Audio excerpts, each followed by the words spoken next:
بسم اللہ الرحمن الرحیم۔ پیارے دوستو، آج آپ کو ایک نہایت اہم وظیفہ بتانا چاہتا ہوں۔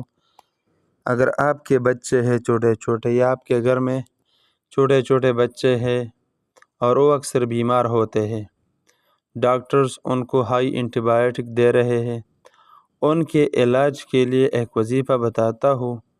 اور ان کا جو بیماری ہوتی ہے وہ اکثر اوقات نظر بد کی وجہ سے ہوتی ہے، اور وہ نظر بد ماں باپ کی وجہ سے ہوتا ہے۔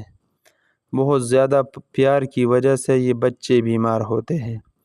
تو یہ آیات مبارکہ آپ نے 3 مرتبہ پڑھنا ہے رات کو سوتے وقت، اور اس بچے پر دم کرنا ہے، اور آپ نے روزانہ کے بنیاد پر ایک دفعہ جو منزل ہوتا ہے، منزل کا کتاب ملتا ہے اسلامک بک سٹال سے، مولانا زکریہ رحمۃ اللہ علیہ کا، اس کو روزانہ پڑھ کر اس پر پانی دم کر اس کو خود بھی پینا ہے، اس بچے کو بھی پلانا ہے۔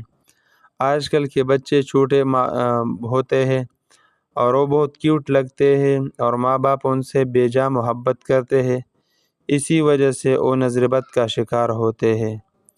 اگر آپ چاہتے ہیں کہ آپ کے بچے ٹھیک ہوں تو بس یہ وظیفہ شروع کرو۔ آیات مبارکہ غور سے سنو۔ آپ نے اس طرح پڑھنا ہے، بچے کو سامنے رکھ کر یا اس کو پلنگ پہ بٹھا کر اس کو سنا کر اس طرح پڑھو: ان اللہ سیبطلہ ان اللہ لا یصلح عمل المفسدین۔ 2 وظیفے ہو گئے، ایک ہو گیا یہ آیات مبارکہ 3 مرتبہ پڑھنا ہے، ان اللہ سیبطلہ ان اللہ لا یصلح عمل المفسدین۔ دوسرا کیا کرنا ہے؟ منزل کو پڑھنا ہے، اس پر پانی دم کرنا ہے، خود بھی پینا ہے اور بچے کو بھی پلانا ہے۔ یہ 2 کام ضروری کرو، انشاءاللہ آپ کا بچہ ٹھیک ٹھاک ہو جائے گا۔